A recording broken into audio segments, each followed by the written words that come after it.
Okay, good evening, ladies and gentlemen. Let's, before we begin the public hearing, let's start off with the Pledge of Allegiance. Everyone, please rise.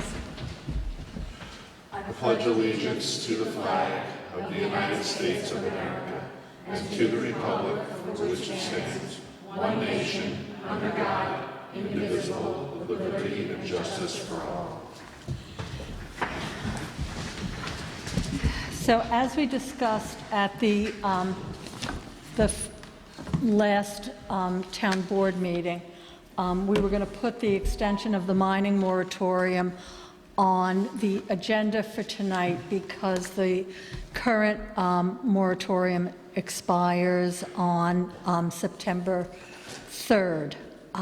So you have before you the local law, which is basically the previous local law amended to include this extension, which would go from September 3rd, 2021 to March 2nd of 2022. Actually, this expires on March 2nd. So I make a motion to open the public hearing on the extension of the mining moratorium. Second.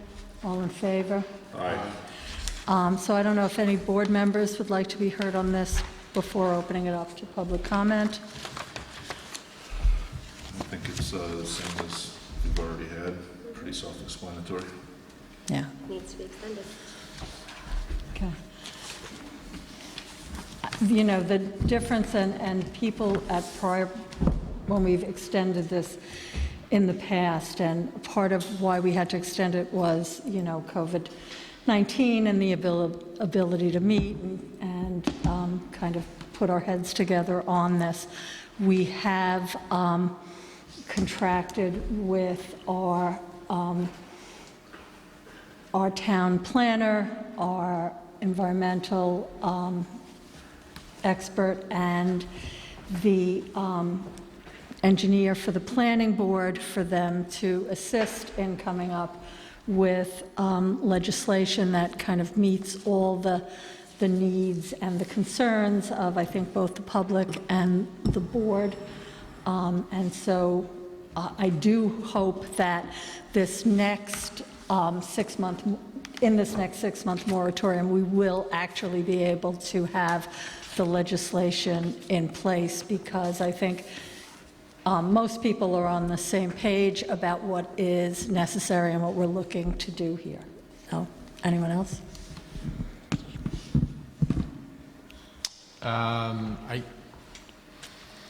Moratorium's been going on for a little while. I've proposed certain changes to the law. I've advocated for my fellow board members to propose changes to the law. I don't think we need a lot of experts to tell us how to write a law. We've read a lot of laws with our attorney. I don't know why it's taking 18 months. Correction. The board wants to go through a process to get experts and to get planning board opinion and to get everybody's opinion and to continue the moratorium, which I originally supported, until we have the perfect mining law. I thought the impetus, this whole thing from the community was we didn't want this truck stop and we didn't want the town mined, so we prohibit mining and move on with the people's business. But here we are 18 months later getting input from 3 experts, including a wetlands and stormwater expert on how to write a law that says no mining in the town of Kent. I have full faith in our attorney as being very competent and able to work with the board and write the law. We should just write it. So 6 months extension, fine. We'll wait for experts to weigh in. We'll have more public hearings. I just think that it's something we can do with a couple strokes of the pen, and we're not.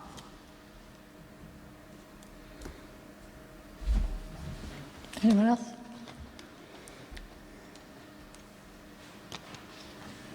Okay. Generally,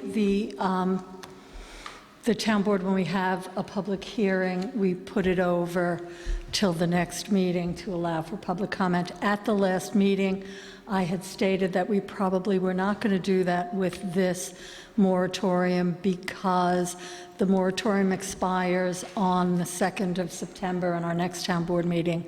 Full town board meeting is not until the 7th of September. And I consulted with counsel who said we probably couldn't do the extension retroactively. So that being the case, if the board members have been heard, if any members of the public would like to come up and be heard.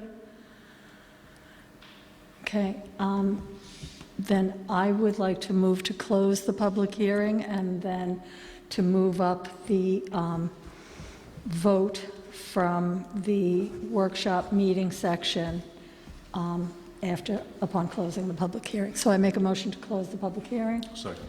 All in favor? Can we have roll call, please?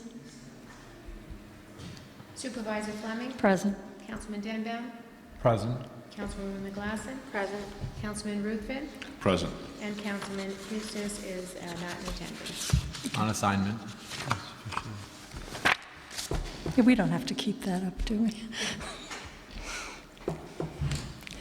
Okay, do I hear a motion? I make a motion to extend the mining moratorium. I gotta read this whole thing? Yeah. Oh, it's not the whole thing. It's not so long. I kept looking at page 1, they're going, oh my God. All right, I'd like to make a, where am I? I'd like to make a motion to pass a resolution adopting the extension of the mining moratorium, whereas a local law extending a temporary land use moratorium prohibiting mining within the town of Kent was introduced as introductory law number It's going to be 2 of the year 2021 before the town board of the town of Kent on July 20th, 2021, and whereas the local law determines that adoption of the local law constitutes a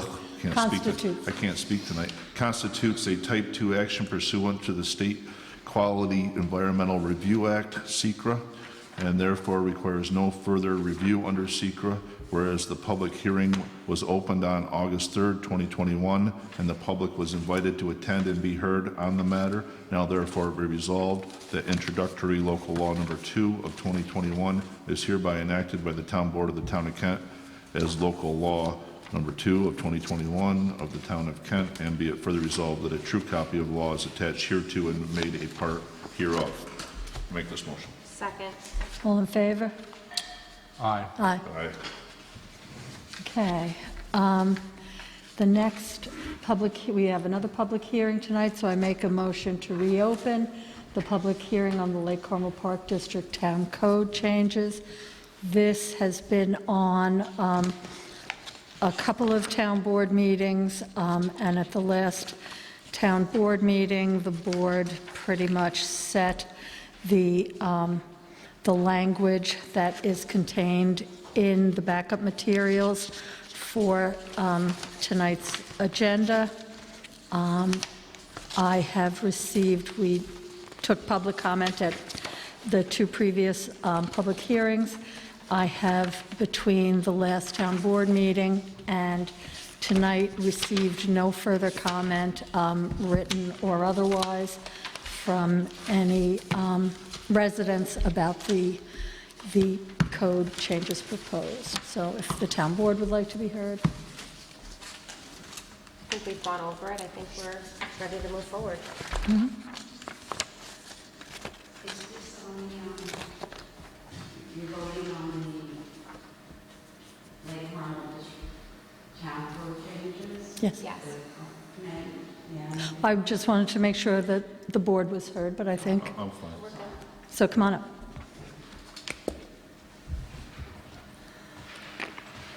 Susan Kotzer, Town of Kent. On page 21, item number C, or letter number C, you have wearable life jackets. And it says wearable life jackets in any boat on Lake Carmel for each occupant of said boat. Life preservers shall conform to United States Coast Guard standards.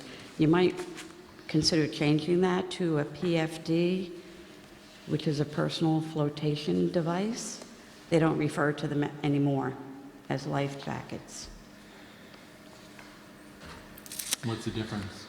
There's a difference. It's Well, that's what I mean. I don't know what the difference is. Coast Guard approved is a PFD. You can wear a life jacket, but it's not Coast Guard approved. Oh, they don't approve life jackets? Pardon? They don't approve, I'm sorry, they don't approve life jackets anymore? No, not those orange. And what's the difference between a life jacket and a They personal float flotation? better.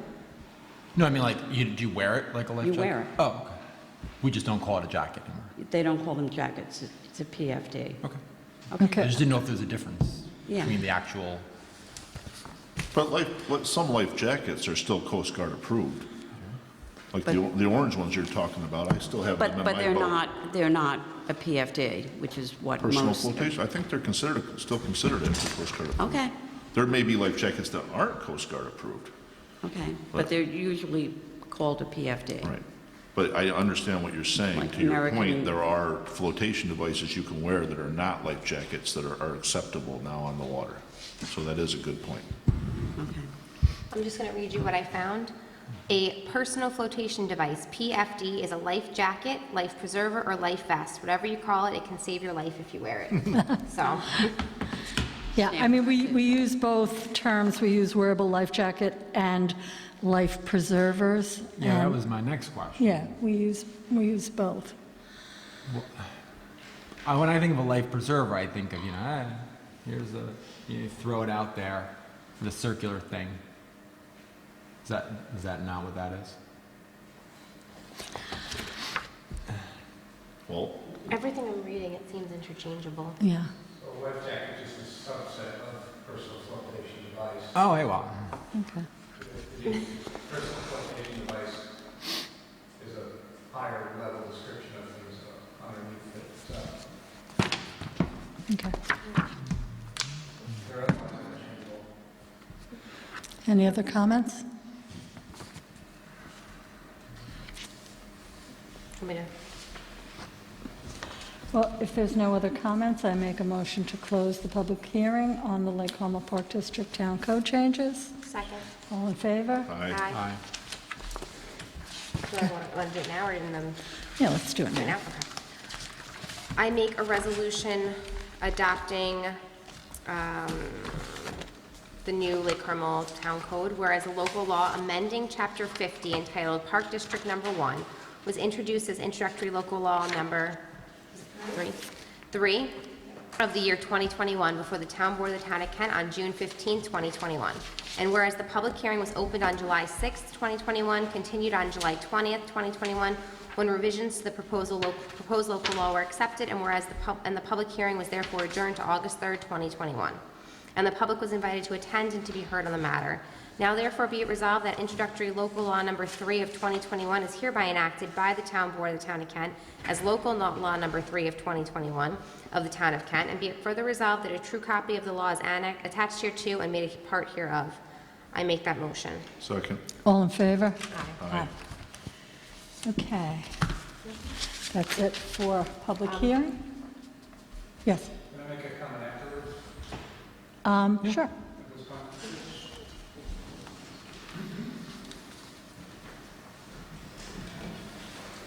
Mr. Richard, good evening. Just wanted to first say thank you for working through the process with us. It's been a bit laborious, but I thought... Just want to say thank you again for engaging us and working through recommendations we made.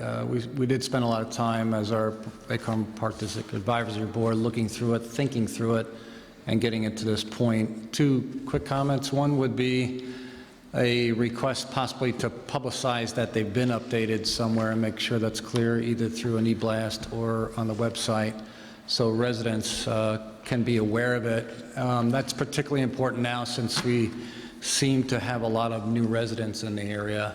Many of them weren't aware of the old ones, and certainly, I'm sure we would all benefit if they were aware of the new ones. The other thing is that, we'll be looking again, through these as conditions change.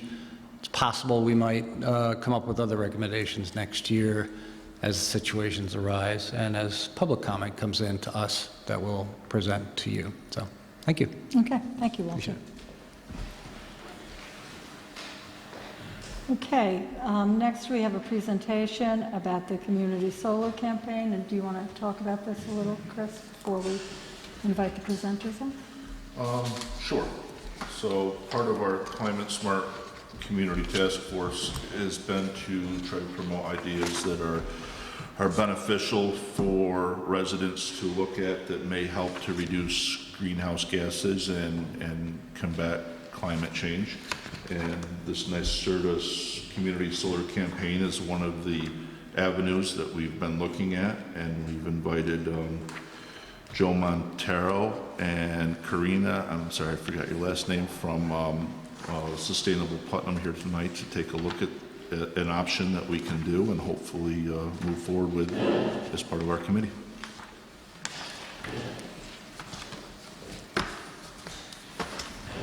Thank you.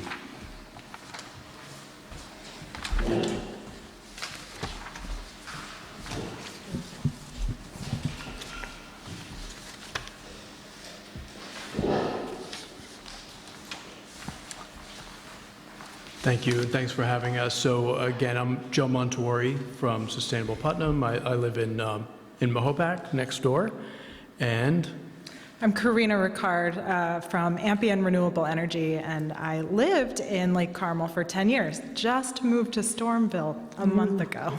Trade. so we're just going to walk you through. We'll try to be brief.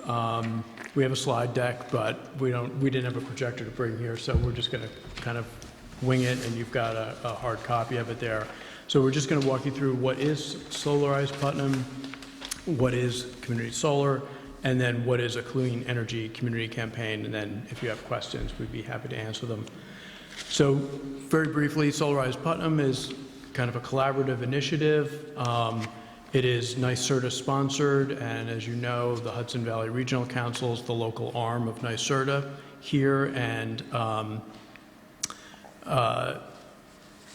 they've been working with us and giving us advice on this program, and Ampion Renewable Energy, who Karina is representing, and hopefully Town of Kent. We're been pitching this to all the towns throughout Putnam and Putnam County government as well.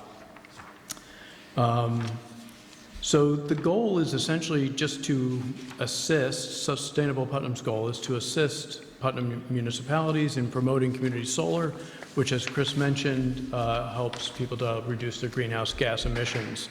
At the same time, because of New York State policies, residents can also save up to 10% on their electric supply costs by signing up, and because of the generosity of Ampion Renewable, they'll get a $100 Visa gift card, and Ampion would make a $100 donation to the town of Kent for every person who chooses to participate.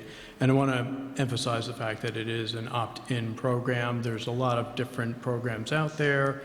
Community choice aggregation, you might also be familiar with, is an opt-out program. That's not what this is. In addition to that, if at least 10 people in the town of Kent participate, Kent would receive a $5,000 action grant from NYSERDA and 200 points towards clean energy community status, which also helps with climate smart status. They're like twin programs, and they work together. The point system works together. So, essentially, I guess, just to kind of review the upsides, aside from the financial benefits to your residents, the financial benefits to the town, the environmental benefits are that it reduces greenhouse gas emissions. It also creates jobs in our region. Many of these solar farms are in Dutchess County and Columbia County. I think it says something about the town if you're participating in something like this, that you're forward-thinking and that you're interested in, doing what you can for the environment. I guess we'll talk a little bit about solar panels and Sure.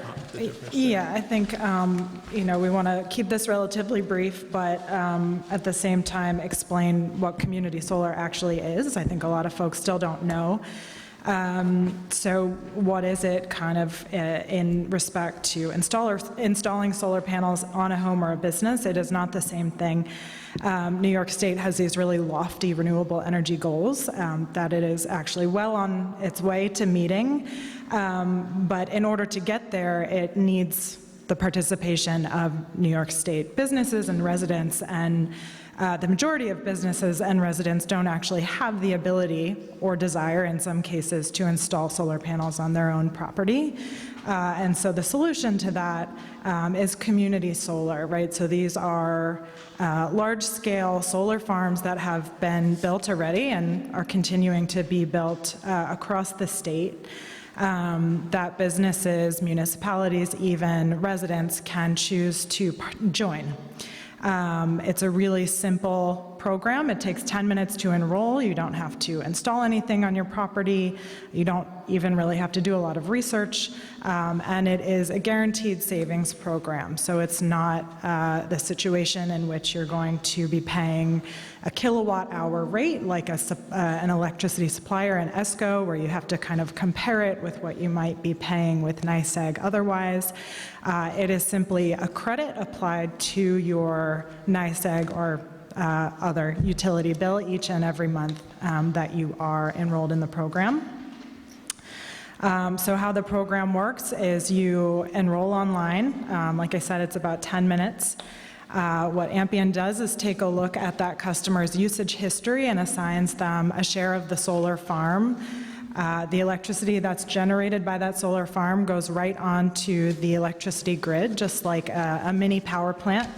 And then the utility sends you your utility bill just like you would receive each and every month, but there is a community solar credit applied, and that is a new line item that is always a negative line item, reducing the amount that you owe. Yeah, and so, one of the big advantages of Ampion is that it's one bill you're receiving. Some of the community solar companies send you a separate bill, which, was often a hassle.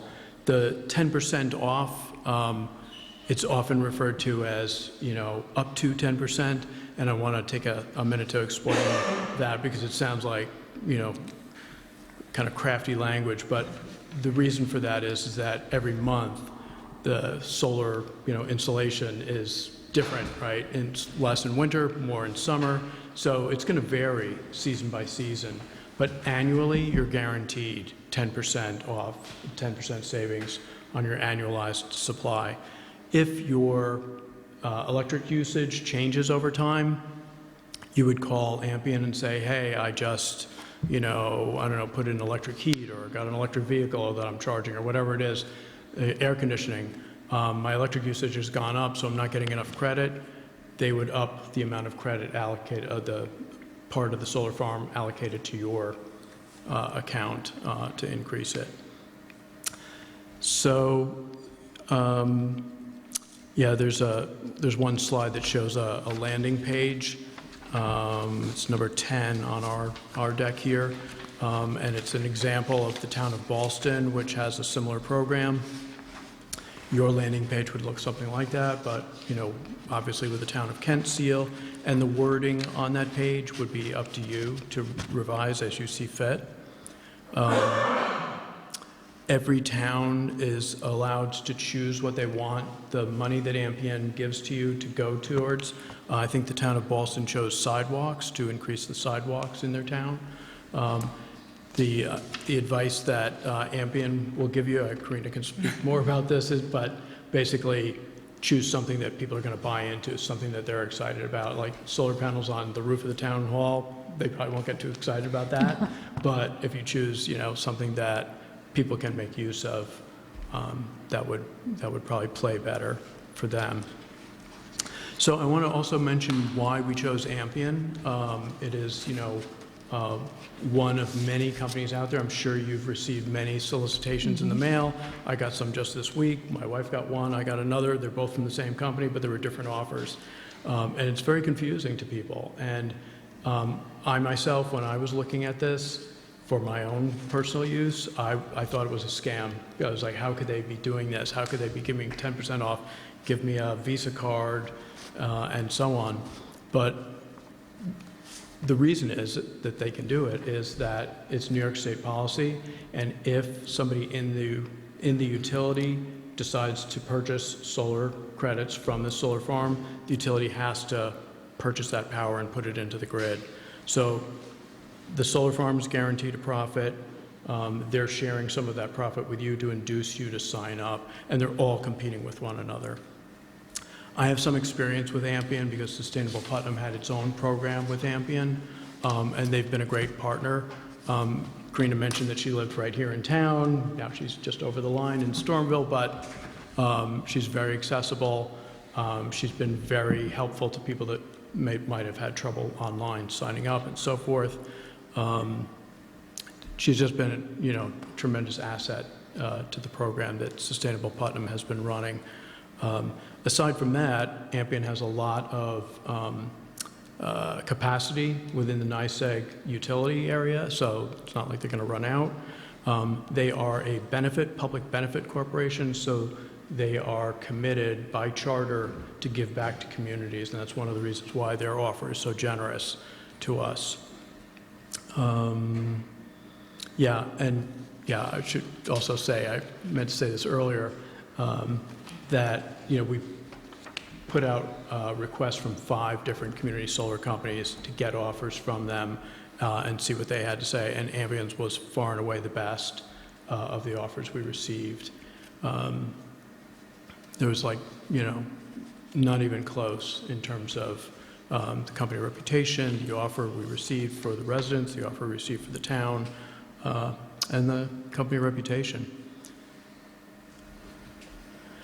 So last topic is, what is a clean energy community campaign? I think this is pretty simple. It is a nice sort of program to promote clean energy opportunities.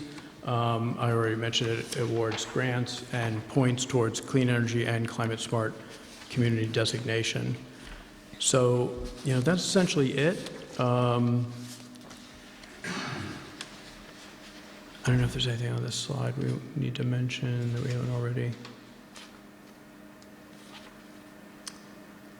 I think the only thing worth mentioning is the $5,000 NYSERDA grant that comes along with essentially completing a successful campaign, which means at least 10 enrollments. That $5,000 can be used for kind of pre-approved projects by NYSERDA. So they're meant to, these projects are meant to be geared toward clean energy or sustainability. So they have a whole list of pre-approved project types. There's a lot on there, so it's not terribly limiting, and you are allowed to propose your custom project, but they do essentially ask that $5,000 be used for some kind of clean energy initiative. Whereas the Ampion donations, which, like we said, is $100 per each new member, that money can be used for any initiative the town wants it to be used for.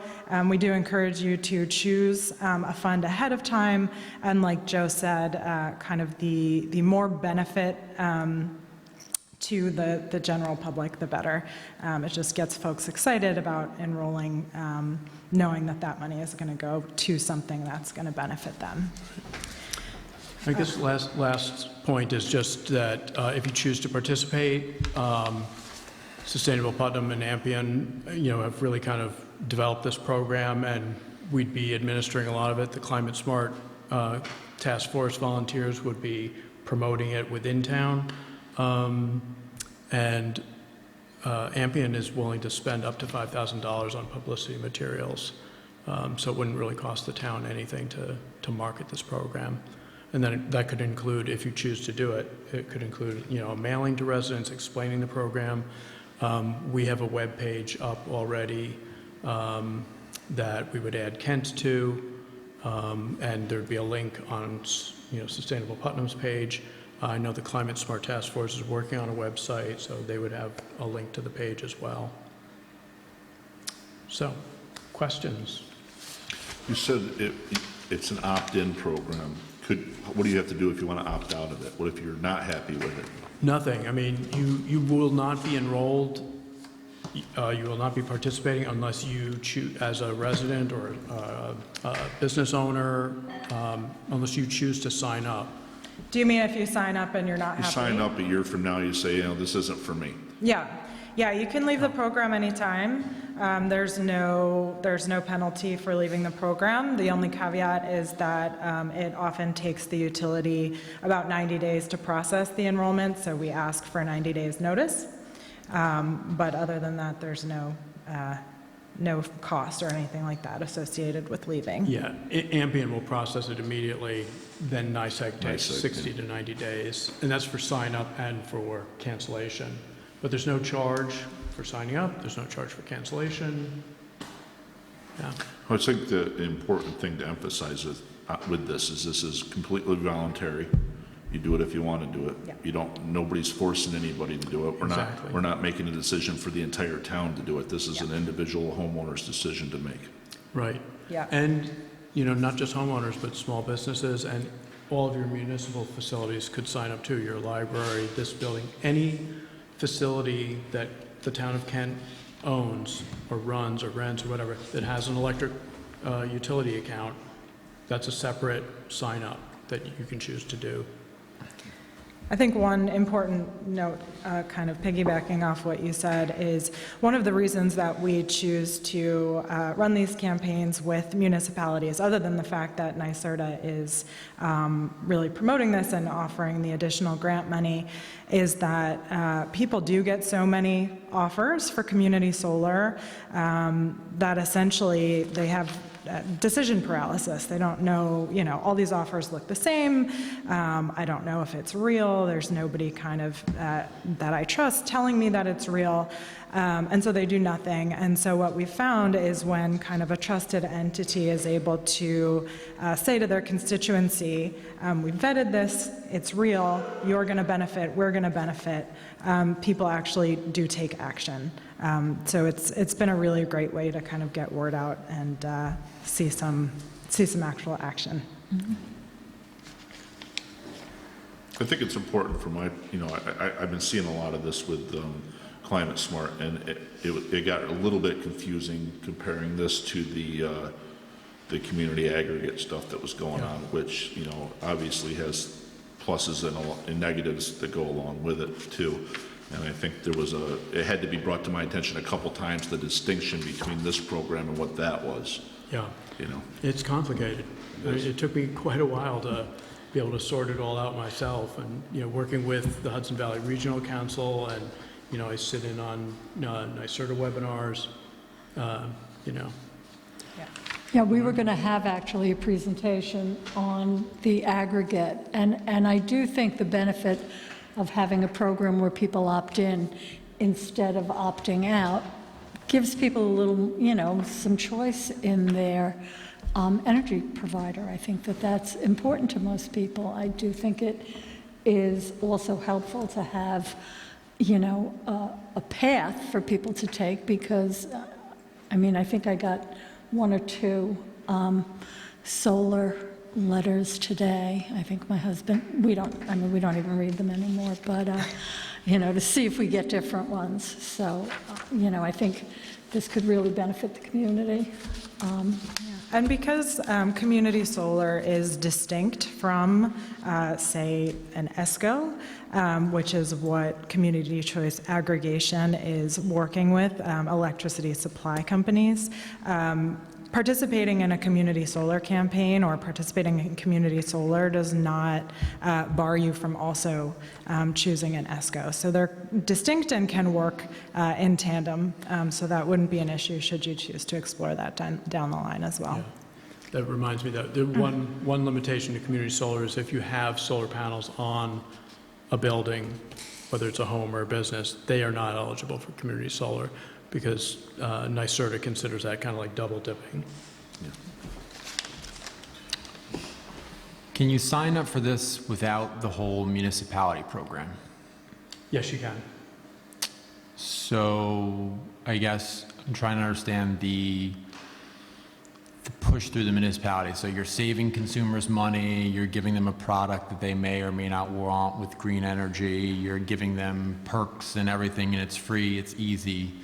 How come you need to spend thousands of dollars to pay the town of Kent to get people to sign up if it's so free, easy, cheap, quick, perfect? I mean, the market works that way with all products. Why is this one different? I think because it's new and it's a very confusing market. There's community choice aggregation out there, there's community solar out there, there's people trying to sell solar panels, there's people trying to lease solar panels. Most people don't have the time or inclination to investigate and do the research to find out what all those possibilities are. And on top of that, as we said before, folks are getting five mailers a week from 5 different community solar providers that are all offering relatively the same thing, and they are not doing anything because they're not sure how to choose, what to choose. And so working with these kind of trusted community entities really helps to kind of push the needle in helping people make decisions if they know, I do this today and my town gets $100. That's benefiting me. I'm saving money, but I'm also benefiting my town that I, live in and care about. So you're essentially counting on us to be the face of the trust us type of thing, as opposed to being able to procure that trust in the market itself. I'd say that's one way to put it, but not necessarily. Yeah. I think, let's face it, if you're looking at a corporation in the marketplace, they have, profit motive involved, right? So, it's in your best interest to do all the research you can. If a local nonprofit, which has nothing to gain from this program, is saying, we've checked this out, we believe that this is a good company and this is a good deal, and your town board is saying the same thing, I think that goes a long way towards, alleviating people's, concerns, and, it also kind of relieves them from the difficulty of doing all that research on their own. And I do think it also kind of, like Maureen just said, they've stopped looking at their mailers because they get so many. But when you get, one that has your town seal on it, suddenly you might be more prone to give it a second look. And so that's really part of it. And it is also, like Joe said, we're a public benefit corporation and working to benefit the communities in which we serve. That's also part of our mission as a company, and this is one way we can fulfill that mission, especially with the, the NYSERDA funding that's available right now.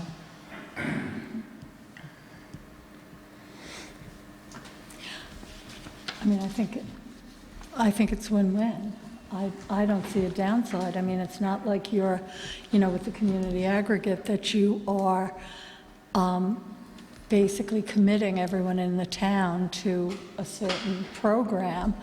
People, residents can do whatever they want, but know that if they do this program, they benefit and we benefit, and the town as a whole benefits. And I think most residents are really pretty concerned about, their town doing well as well, instead of just, wading through the hundreds of letters that, well, I'm going to give you a $50 MasterCard. I've received mailings that say, we're not going to guarantee that you get any reduction. And I think a 10% reduction guarantee is also, a pretty good offer to make to residents. I mean, I'll go back to the climate smart communities. It fits into our mission. It fits into our public outreach to educate people, and I think it helps promote our mission on that end of things too. It's a good public relations thing for us also. Right, so it advances the steps that, Yes. that Climate Smart has to take. And this has nothing to do with you guys, so, feel free, but, I mean, that's essentially my concern is that, you know, the outreach and the campaign and what the town stands for, et cetera, et cetera. I posted a complaint here or question as to who is currently running our town's climate smart social media platform, because they seem to dabble in a lot of things outside the scope of the town of Kent, NYSERDA. They're, you know, talking about petitioning against power plants and talking about, you know, power plants being a racial justice issue, and supporting the Paris Climate Accords, and, you know, talking about diversity and inclusion with the environment, and supporting certain state Senate bills, and saying that you should choose to refuse single-use plastic, which I kind of got laughed at the beginning of this process. I said, hey, listen, plastic straws are kind of important to have a kid with special needs, and you'll see how important a plastic straw is at the Bronx Zoo in August. And I kind of got laughed at. Oh, this is not what we're doing here. And the task force, which the whole part of it is outreach, you scroll through their social media feed, and this is the type of stuff you see. And I asked, A, who's running this? I have, for the last town board meeting, I didn't get an answer. B, the town board is not in charge of this, so I am concerned about putting the town's stamp of approval on a program where somebody else is going to be setting up the campaign, designing the flyers, providing the templates, going forward and saying this is what the town believes, when, you know, I don't know if you got us all together and asked us whether the Dance Camera power plant has an environmental and racial justice impact in the town of Newburgh. I don't think the majority of this town board would be like, yeah, that's a problem. I don't know if the majority of the town board would, you know, support, you know, petitioning the government to rejoin the Paris Climate Accords. I don't think the town board here would be signing on to legislation that would put 30% of New York State land in conservation. This is not the town board. And so when I was being convinced about this climate smart, which I still voted against, I said, this is the type of social justice stuff that is gonna get jammed in there.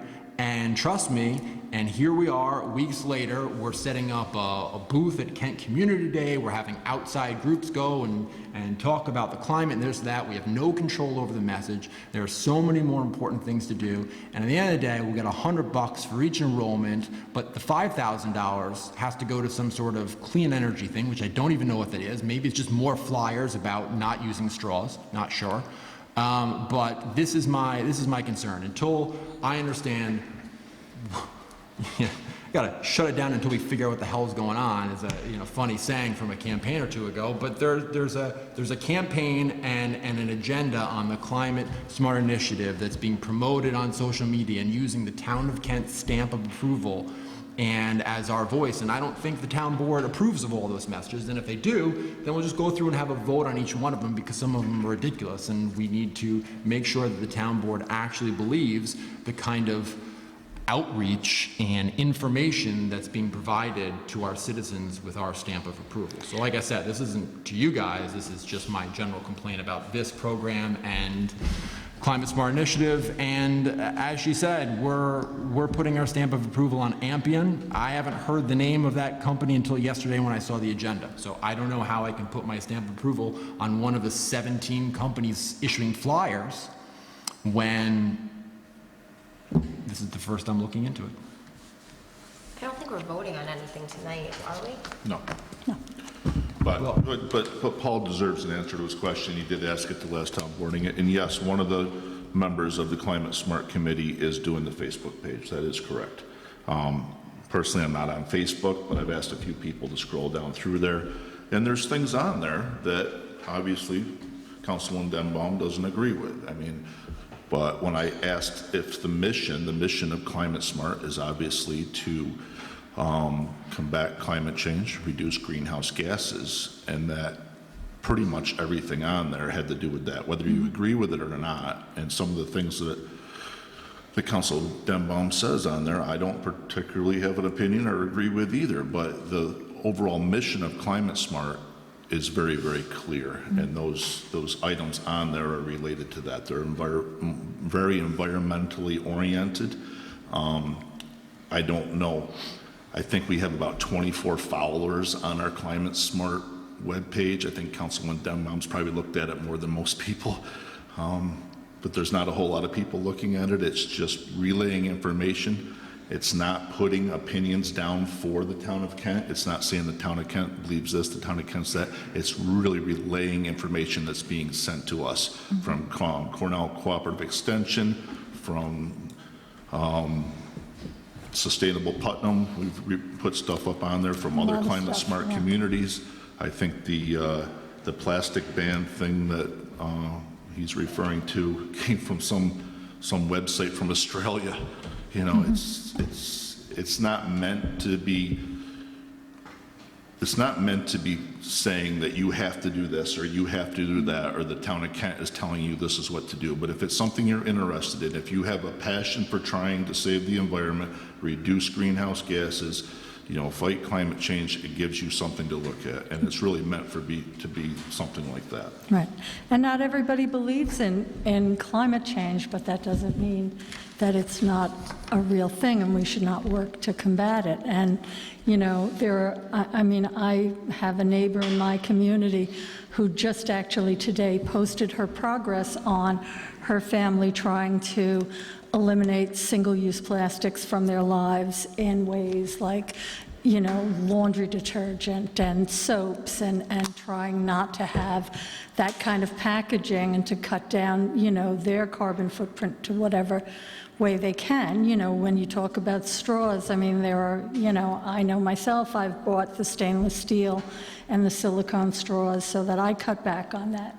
So, you know, by giving people options, you know, if you don't believe in climate change and you want to go and use 100 plastic straws a day, nobody's going to stop you. But other people doing things that are environmentally sound practices, you know, we should be encouraging that. And we're not telling people they have to do it. And that's the beauty of this as opposed to the aggregate, in which we would have signed people up automatically, and they would have had to go through the trouble of opting out.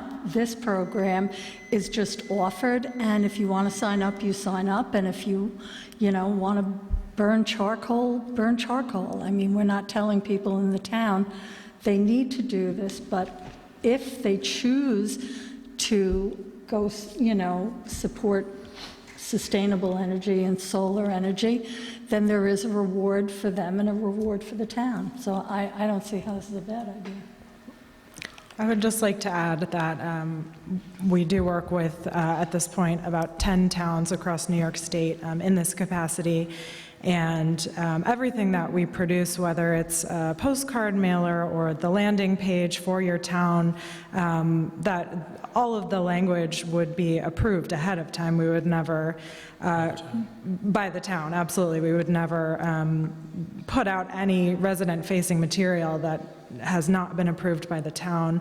And we have folks from other towns who are willing to serve as references.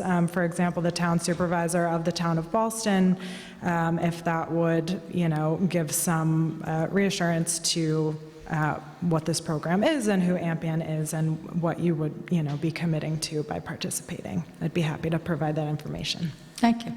If we don't vote on it tonight, how is it getting approved for Kent Community Day, which happens a week after our September 7th meeting? Not even. Getting approved for Kent Community Day? Yeah. We don't approve anyone. Just to sign up and get a booth there, anybody can do that. Anybody can do that. We've never approved What's that? booths at Kent Community Day. So without a resolution, the town of Kent will be putting its full support and stamp of approval, which requires agreeing to the community campaign, providing our use of logo, quote for the landing page, promoting the campaign on the town website. We're going to do all that without a resolution prior to Kent Community Day, which is part of this planned rollout. Next steps, including a launch at Kent Community Day and vendor market. These are suggested next steps, just so you know. No, it sort of requires that you write up a plan. So we did that. We wrote up a plan. You don't have to do any of those things. Everything is up to you guys. Well, I'm just trying to get my hand around what we're actually talking about. And so if we're not launching it Kent Community Day because we're not voting on it tonight, then what are we voting on? That's my big concern, is this climate task force just running around without any guidance from the town board. And you can say, Chris, that they're just putting out information that's helpful, but they're putting out information under the town of Kent, which is a trusted entity, and they're suggesting things. And I think we had a vote and a discussion on the marijuana dispensaries, and you were very much against that, so am I. And I think you would have a problem with the town of Kent having a committee using town resources and town social media pages blasting out how great they think marijuana is, because it's against what you believe. Like you said, I don't believe some of this stuff. Well, it's important when the town speaks, and I just think this is Paul, getting- look, I agree. I agree 100%, but we already voted to be a climate smart community. We passed that. That's done. So now we formed a climate smart committee. The committee has a goal, it has a mission. It's outlined in what their job is. Now, you want to say, well, we need to know what they're putting out, but that's not fair to that group, because you're not asking the Lake Carmel Park Advisory Board what's on their webpage. You're not asking the library what's on their webpage. You're not looking at the recycling newsletter before that's put out. You're just looking at this group and saying, just this one, I want to know what's going out on it before it goes I out. printed out the library's calendar and had them all in here on budget time, yelling about all different programs, and those programs don't exist anymore because I checked the 2 years afterwards. I do. I pay attention to all the stuff when the town speaks. I like to know what they're saying. But that's on going my out. behalf. I'm on the friggin' website. Right, On but- my behalf, as well as Are you your guys. pre-approving it before it goes No, out? of course not. And Paul, there's a distinction between the marijuana law, because the marijuana law required that if we were to opt out, we had to pass a local law opting out. We had to hold a public hearing. Had the board not had any interest in doing that, we would have just let the time elapse, and we would have been a town that approved dispensaries. So it's apples and oranges. And to Chris's point, he's absolutely right.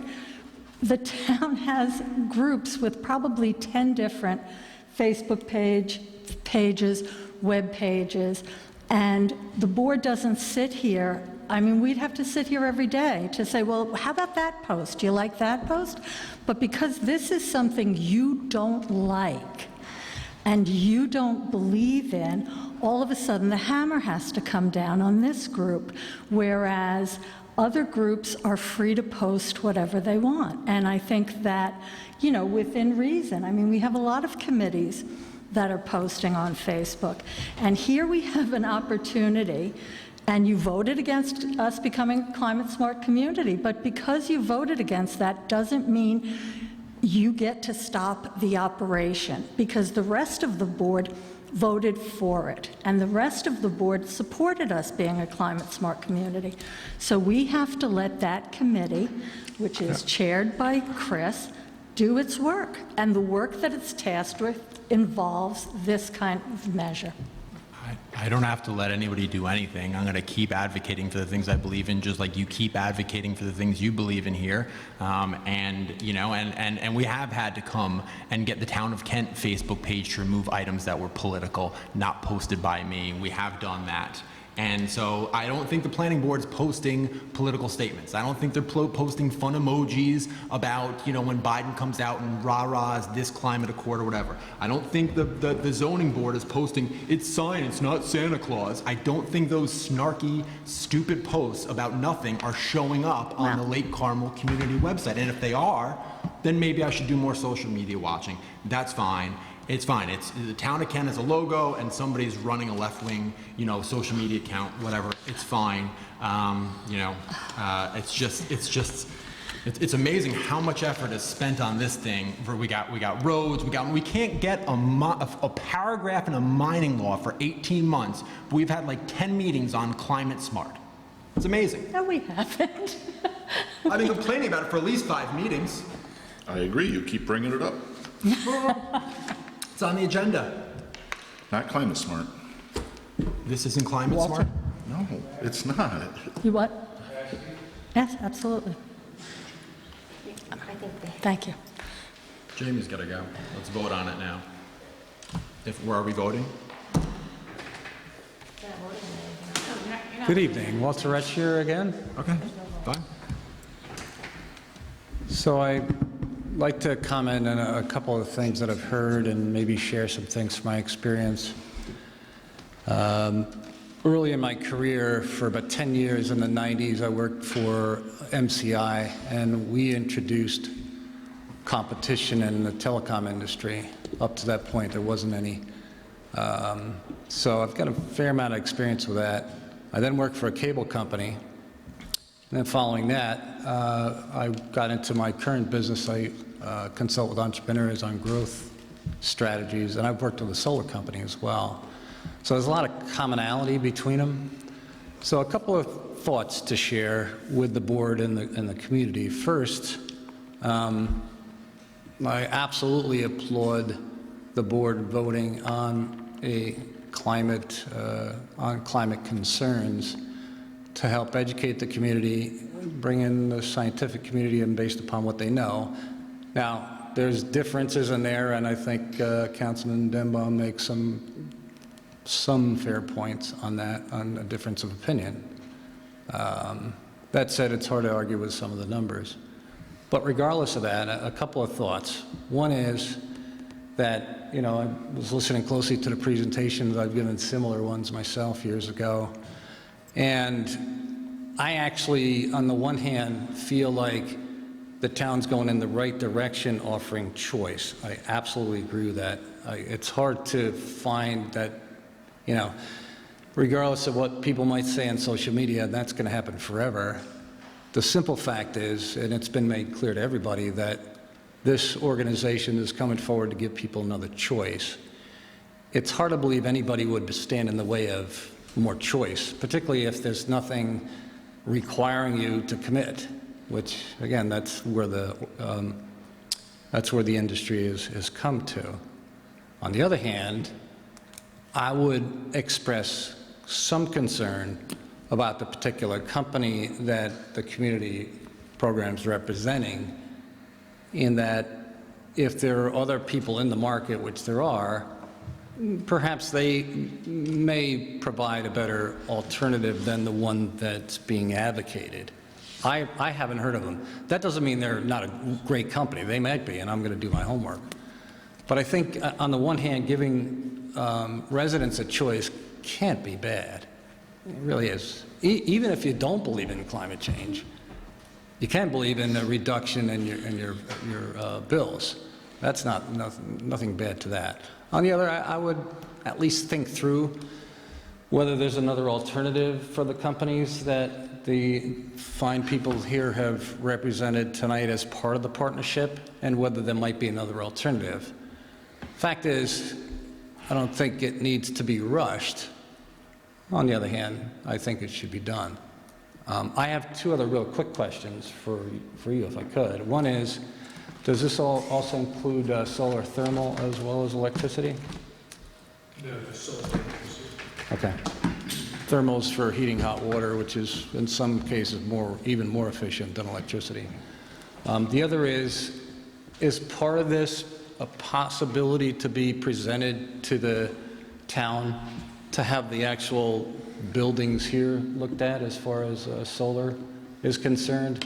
There's a lot of communities that are all over the state and the country that are looking at that as an alternative for the municipality. And this roof and the wide open space here ought to be absolutely ideal. So I was just wondering if you're part of that as well. Yeah, so community solar is a little different in that we're not installing anything on the property. You have to come up to the microphone. Community solar is a little different in that we're not installing anything on the property. It's simply joining a local solar farm and kind of reaping the benefit of the 10% discount that is a part of the New York State legislation. And when it comes to the municipal buildings, they would absolutely be eligible if there was interest in enrolling them in the program. And I certainly don't disagree that doing one's research is important. Within the New York State marketplace, the 10% offer is pretty standard. There are offers that are lower than that, but the 10% tends to be kind of the market standard. And what does vary is the offer to the town and the residents. And that is all I will say on that. Well, I'm going to get one other point to something you said there, is the reason that she's here tonight is Sustainable Putnam went through the process of vetting out all the other companies. Now, we could do that homework all over again and do it ourselves, but, you know, Sustainable Putnam's a non-for-profit, and we're hoping they went and found who they think is the best ones.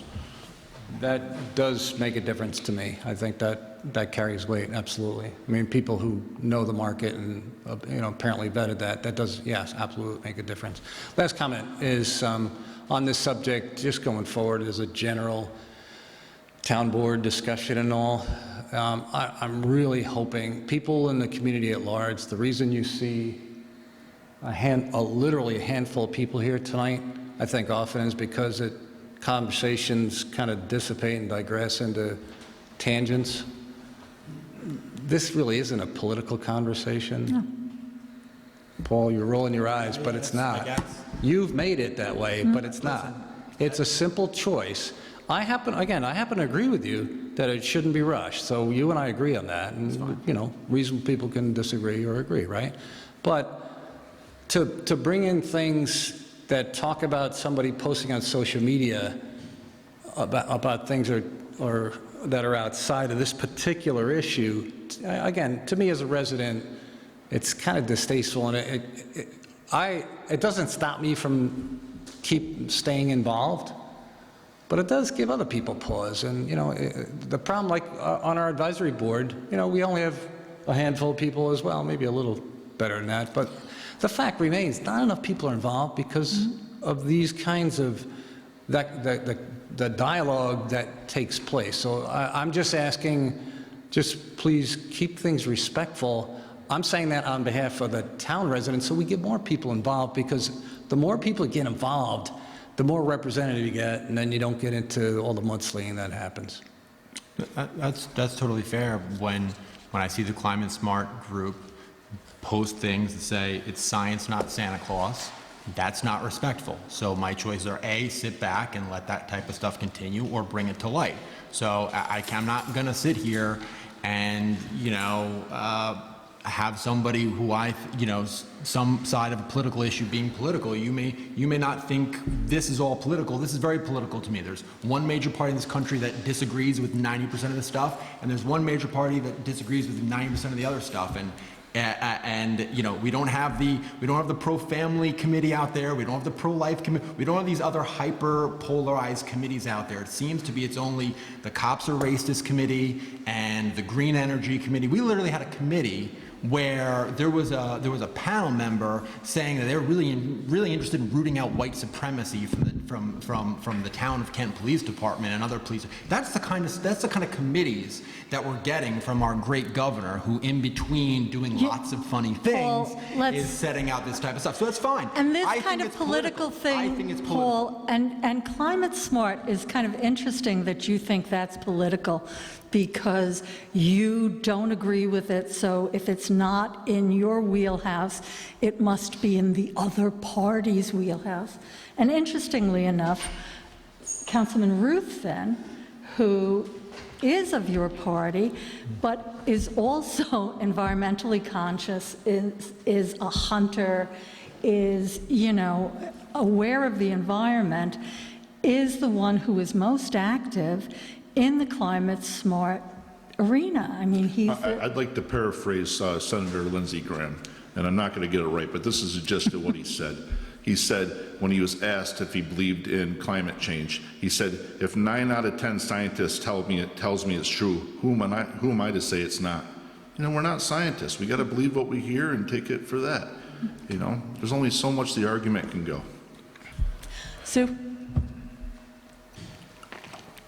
Sue Kotzer, Town of Kent.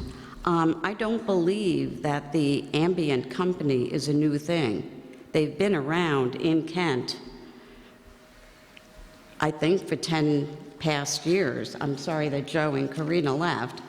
I know at Recycling, there were a couple members that were promoting this program. One of them is one of our former committee members, and they were trying to get people to sign up for it. A few people did that I know of, but I don't know if they still continued with it. I don't know if they were happy with it or unhappy. I don't think they ever said the company was new. I think this NYSERDA grant coming out of the state is that's something new that they're promoting. Okay, but the Ampion company, I remember the name of it. Yeah, it sounds It's familiar. been around. It's nothing new to the area. So, getting back to the town putting its seal on their literature, I don't think is a proper thing. It takes the competitiveness out of other companies that might have the same services to offer. I don't agree with putting the Town of Kent seal on their material. Otherwise, you might as well put it on NYSEG or the Burke Heating or, oil-free. I just don't think putting the town seal on would be a proper thing to do. That's my opinion. Thank you. Thank you for listening. Anyone else? Okay, let's move on to the next item on the agenda. But, and I'm not causing any problems, I have a legitimate question. So does the board think we have to vote to eventually, or at any point, to move forward with this partnership with Ampion, or whatever they're called, and Sustainable Putnam? I have tons of material here in front of me about all sorts of relationships. Does the town board, will we at some point be voting yes or no, whether we're going to partner with Sustainable Putnam and Ampion to do all of these items? Is that the plan? I don't know what the plan is. Well, I don't know if we have to partner with Sustainable Putnam. I think if we want to promote the Ampion in order to get the benefits from it, we would, I don't know if you call it a partnership, but we have to go into that type of a promotion for it as part of our public campaign. Nancy, you looked like you were. You have to vote if you're going to be entering into an agreement with them, or expending money, or accepting money. So those are the general parameters. Normally, for informational purposes on things that are available to the community, there's not a vote. That doesn't mean that there couldn't be.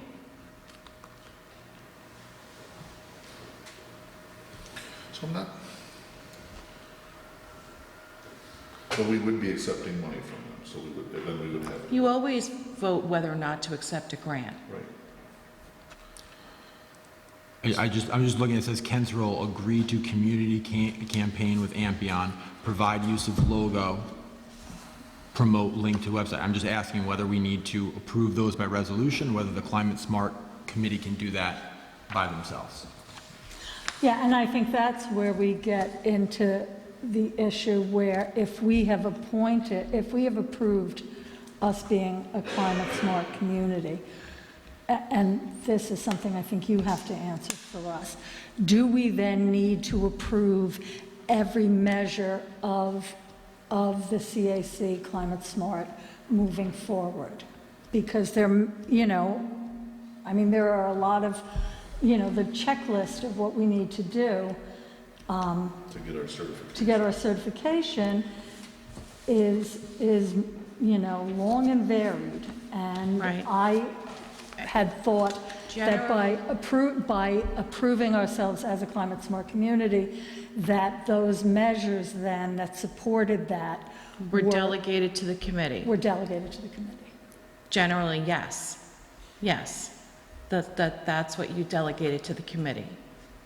We don't have a budget line, so they're not able, we don't have a budget line for this. We didn't put this in last year's budget, so they're not able to allocate money without our resolution. That's correct. Right, but this wouldn't, I mean, if they were to come and do, I mean, as they said, and too bad they had to leave, do mailings, any of that stuff would not be coming out of Kent funds. It would be coming out of Ampion funds. That's what they said.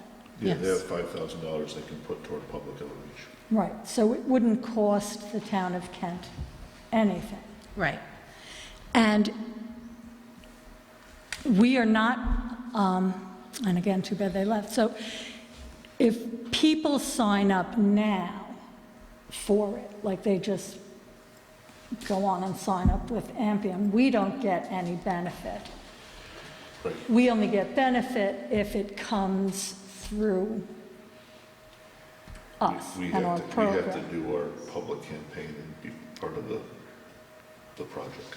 So people, vendors from all walks of life, I mean, I know I didn't approve the crystal sales at Kent Community Day 2 years ago. I know that didn't come before the board to approve the, Stop the Truck Stop petition at Kent Community Day, any of those things. All went on Kent Community Day without the board rubber stamping every single one of them. But if this group were to get a booth at Kent Community Day, if we don't approve of them, then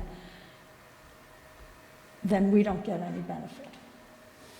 No. So, I would like to have a booth at Kent Community Day for the CAC anyway. Yeah. It's something we want to try to promote and get people interested in the hikes and everything else that we do. Yeah. It just seemed a natural fit that we would have this there and have people look at it and try to promote it at the same time. Right. And if we're going to have it there, I would like for the town to be able to get a benefit, a financial benefit from it. I don't know what we got to do. Do we have to vote? Do we not have to vote? What are we voting on? Yeah, I'm not entirely clear. You have to partner with this company to sort of market it to your residents? Yeah. So if we gave you, we I would have think then. you would want to vote I on mean, that. I think either way, there'll be an option at Kent Community Day. We do have a town board meeting before Kent Right. Community Weekend, which Kent Community Day this year is Kent Community Weekend. So we have time to do the research on what we need to research and then put it on at that meeting. And then Yes. this way, everybody will have all the information we need. Right. Okay. Great. Thank you. Okay, the next item on the agenda is Lake Carmel Park District. We already approved the changes to the town code. The Lake Carmel Park District Advisory Board has interviewed a resident who was interested in joining the advisory board because we had a seat vacant on the board. Do you actually have another seat too? Right, okay. So we have 2 seats, and the board voted to appoint Joe Nemeth to fill one of those vacant seats. And Walter has supplied an email with the board's advice and also the letter from Mr. Nemeth talking about his interest in in being a member of the advisory board. So I would recommend that we approve him as a member of the advisory board. Yeah. It doesn't show his address here anywhere. Is he a Lake Carmel resident? Yeah. Is he a Kent He is. resident? Yes. He's a Lake Carmel There resident. was some question about it, but he has 2 properties, one of them which is in Lake Carmel. Okay, thank you. Yeah. We've checked it out. And we generally don't, when we approve people to the fire department or any boards, we generally don't include their address on the resolution. Yeah, so did I. Are we good? Yeah. I'd like to make a motion passing a resolution appointing a member to the Lake Carmel Park District Advisory Board, whereas the Lake Carmel Park District Advisory Board currently has a vacancy, and Joe, is it Nemeth? Nemeth has submitted an application and been interviewed to fill said vacancy, and whereas the Lake Carmel Park Advisory Board has recommended the appointment of Joe Nemeth to the board, and whereas the town board of the town of Kent wishes to appoint Joe Nemeth to fill the vacancy on the Lake Carmel Park District Advisory Board, now therefore be it resolved that Joe Nemeth be appointed as a member of the Lake Carmel Park District Advisory Board, filling the term of Madeline Perez, which term expires on December 31st, 2025. I make this motion. Second. All in favor? Aye. Okay, the next item is tree removal. There's a tree located near 36 Homestead Drive that is dead, in really bad shape, in danger of falling. So we tried to get, and were successful in getting, 3 quotes for the removal of the tree. Red Oak Tree Service was $700, Larry Reynolds Tree Service $850, and Jimmy Trees Incorporated was $1,100. So I recommend that we hire Red Oak Tree Service for $700 to take down the tree and remove it. I'll make a motion to adopt a resolution accepting the quote for tree removal for the Lake Carmel Park District, whereas there is a need for removal of a compromised tree in Lake Carmel Park District, and whereas in accordance with the town's procurement policy, the town requested quotes for the removal of trees and received 3 written quotes in response. Copies of such quotes are attached here to incorporated by reference, and whereas Red Oak Tree Services, Inc. has submitted the lowest quote in the total amount of $700, and whereas the town board of the town of Kent wish to accept the quote submitted by Red Oak Tree Service, Inc., now therefore be it resolved, the town board of the town of Kent hereby approves the removal of a damaged tree in Lake Carmel Park District by Red Oak Tree Services, Inc. for a price not to exceed $700. I make that motion. Second. All in favor? Aye. Okay, the next item is to set the fees for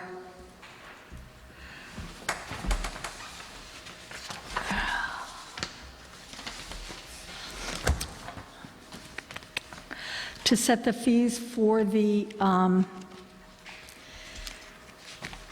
for violations of the new code, which we removed. We had some discussion on the fees, and we removed them from the code section so that if we wanted to raise or lower a fee, we didn't have to redo the entire code again. But looking over this table, I think we might have missed 1 or 2, and we didn't have a recommendation. Even in the original code, the boat registration replacement fee was specified as a fee that the town board would set from time to time. So there wasn't even a fee in the original code. So,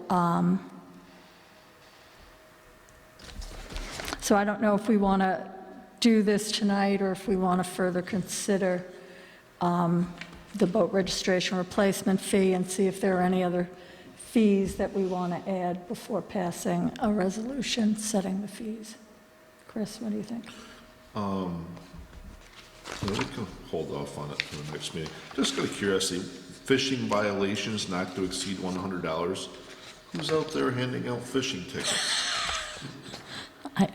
Kevin, are you? No, we don't have any boats, right? Yeah, so I think this was like a good starting point. I don't know if we've hit all of them, but you have a meeting next week. Yeah, so why don't maybe the advisory board can take a look at all the fees, and then we can come back and do this in the first meeting in September. And you can elect a fishing police to hand out And fishing you can, violations. yeah. I'm going to outsource it, I like that. Okay, so we'll put this over to September.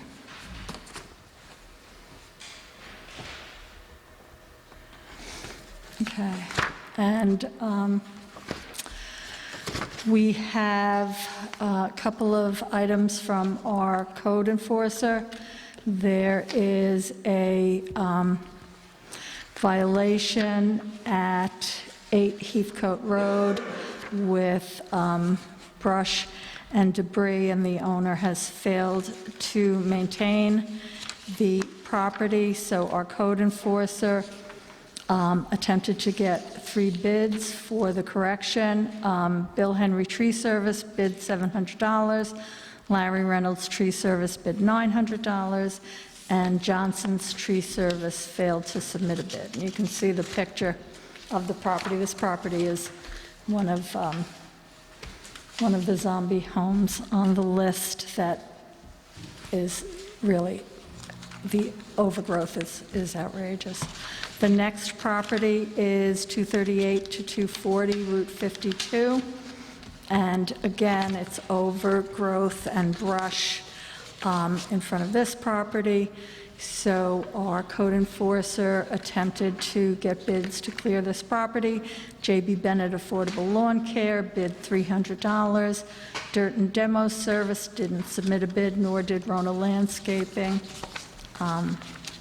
So I think we should move forward with the corrections on these properties. I don't know if there's any discussion. Good? Good. Yeah, find the second page of it. I'd like to make a motion to pass a resolution authorizing the correction of violations, acceptance of proposal, and charge to property owners. Whereas the code enforcement officer of the town of Kent issued an order to remedy a violation directing the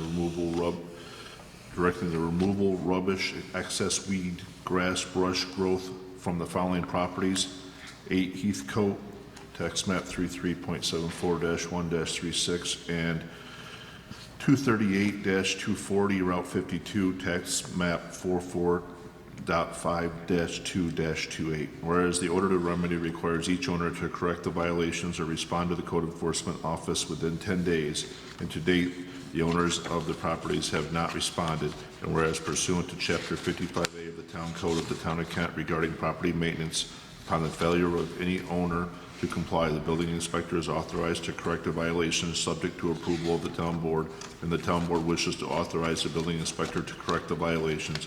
And whereas consistent with the town's procurement policy, the town of Kent requested 3 written proposals from contractors to correct the violations on the properties, and received proposals in response, a copy of which is annexed hereto and incorporated by reference. And whereas the town board wishes to accept the lowest proposal submitted on the properties as further outlined below: 8 Heathcote, 700 Bill Henry Tree Service, 238 to 240 Route 52, 300 JB Affordable Lawn Care Incorporated. Now therefore be it resolved that the town board of the town of Kent hereby accepts the proposals of Bill Henry Tree Service and JB Affordable Lawn Care Incorporated as, give me a second. I lost the other half of it. As described above, for a total cost not to exceed $1,000, and be it further resolved that the actual cost of the correction of the violation plus the accrued legal rate of interest from the date of completion of the work shall be charged to the property owners by the town in accordance with Chapter 55A-12, subsection B. I make this motion. Second. All in favor? Aye. I have another item that I'd like to add to the agenda, and I apologize for not having it on the agenda, but I only got the email today. There is a, we had one of our seasonal employees leave. He got other employment, and so our recreation director is asking that we appoint Chris Heller, who is right now our temporary recreation assistant. That position ends this coming Sunday. He has asked that we appoint him to fill the vacant position until the end of the season.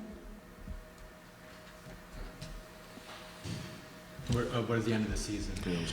He's going to go back to college in the beginning of September, and then we'll come back to help with community weekend. But that'll be it. So I make a motion to add an item to the agenda to hire a seasonal employee for the Recreation and Parks Department. Second. All in favor? Aye. Okay. I make a motion for a resolution to hire a seasonal employee for the Recreation and Parks Department, whereas the town of Kent is seeking to fill a vacant position for seasonal employee for the Recreation and Parks Department, and whereas Jared Kaczynski, Director of the Recreation and Parks Department, has recommended the hiring of Chris Heller, who is currently employed as a temporary recreation assistant, to fill the position, and whereas the town board believes it to be in the best interests of the town to accept the recommendation of the Director of Recreation and Parks. Now, therefore, be it resolved that the Town Board of the Town of Kent hereby authorizes the transfer and hiring of Chris Heller from temporary recreation assistant to seasonal employee for the Recreation and Parks Department at the rate of $15 per hour, not to exceed 30 hours per week. And be it further resolved that the Town Board of the Town of Kent hereby authorizes the supervisor to execute any and all documents necessary to give effect to this resolution. I make that motion. Second. All in favor? Aye. Okay. I do not have the vouchers and claims, so. You want to do them, Paul? You want me to do them? Sure, I'll do it. It's my buddies on assignment, right? That's right. On assignment. What does he say? I asked the town board to To approve the approve. following vouchers, which are above the threshold. Thank you. I asked the town board to approve the following vouchers above the threshold. I don't want to get in trouble with Bill. Duke Fence, $5,090 for a fence at Beach 7. Home Depot, $2,001.40. That's for leaf bags. Kevin P. Irwin, $2,835, special prosecutor work. Magna 5, $3,920.59. That's for the telephone service. And then Magna 5 MS, $2,934.35, and $2,990, and $2,918.10, and $2,955.15. That is for network services for April, May, June, and July. Millennium Strategies, $2,250 for grant services. Porter Dam Inc., $14,525 for the labor at the bridge replacement that took place from 6/21 to 6/23. And Porter Dam Inc., $9,990 for the labor turnaround for 7/6 to 7/7. I believe that was up at Miller Hill. LHV Precast Inc., $56,076. That's for stone strong blocks. Robert Green Truck, $82,802.50 for a 2021 Ram 5500 dump truck. City Carting and Recycling, $7,034.37 and $7,148.43 for Lake Carmel Sanitation. And Amthor Welding Services, $2,350. That is municipal repairs item. I asked the town board to approve the vouchers. Second, all in favor? Aye. Okay. You did them proud, Paul. You I do. try to get the cadence Yep. and tone of Bill. We'll give him tough to that do. segment as a gift. Okay, a few announcements. The Kent Recreation and Parks Summer Movie Series, tomorrow night, August 4th, Shrek. Join us for trivia at 7 p.m. The movie begins around 8:15. Wednesday, August 18th, Raya. Join us for bingo at 7, and the movie showing begins around 8. And to kick off Community Weekend, Friday, September 10th, Jurassic Park. Join us for a magic show at 6:45. Movie begins around 8. All showings and pre-movie activities are at Edward Ryan Memorial Park, with times depending on the darkness. So this will be up on the recreation page of the town website. The Lake Carmel Park District 28th Annual Summer Festival Saturday, August 14th, 2021, at Beach 3, Lakeshore Drive and Brewster Drive, with a rain date of Sunday, August 15th. Registration begins at 9 and runs till noon, at which time the swim races begin. The swim races for ages 3 to 16, finisher ribbon, ages 3 to 5. Medals are given for the top 3 finishers in each age. Volunteers are needed. You can contact the Lake Carmel Park District Clerk, LCPD Clerk at townofkentny.gov, or call 845-306-5602. This festival is open to Park District residents and their guests only. It's usually a big fun day, and Beach 3 has really been revitalized, so it should be a great day. Hopefully, you have good weather. And the last announcement I have, 2021 Kent Community Weekend. So the schedule of events and activities: Friday, the 10th of September, as we said, is the Magic Show and Jurassic Park. Saturday, the September 11th, we're going to have a 9/11 Remembrance 5K and Kids Run at the Lake Carmel Community Center, 10 a.m. Big Truck Day, 1 p.m. to 3 p.m. at the Kent Library, and a youth basketball tournament with Kent PD, 5 p.m. at the Lake Carmel basketball courts, and those events are open to all Kent residents.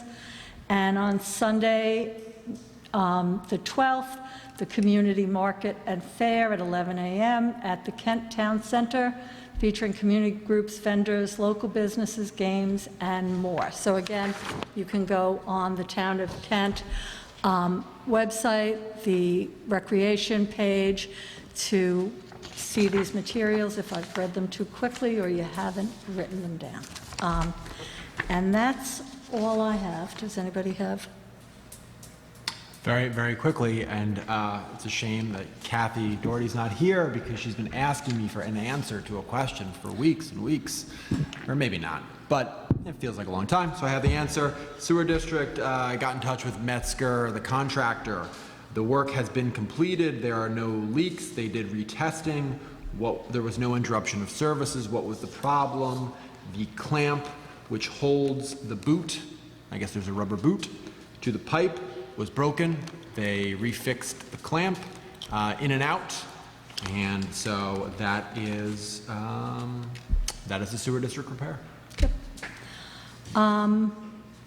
Okay, in August, we only have one public meeting of this type. The next meeting in August will be 8 a.m. on August 19th, which is basically just to approve the vouchers. And But it is open to the public. it is open to the public, but it's pretty boring. It won't be televised because that's pretty much what it is. And then the next town board meeting is September 7th, which is the Tuesday after Labor Day. It's a late Labor Day this year. So the first Tuesday of the month is not until September 7th. So I want to wish everybody a wonderful August. And if you want to come and watch us, OK Vouchers, August 19th, 8 a.m. Is Bill going to be there? No. I get to read them again. You get to read them again, so, I'll be you on know. assignment too, so we don't have to argue, Paul. Yeah. Oh, it's just me and Jamie and Maureen reading vouchers. Yep, it'll be big fun. Bring your. All right, public comment, if anybody has anything they'd like to. Sue Kotzer, Town of Kent. I just want to make sure that, I'm clear that I don't mind this solar company coming in at Kent Community Day, but I definitely don't think it's proper for the Town of Kent seal to be put on the literature. Thank you. Thank you. Anyone else? Come on up.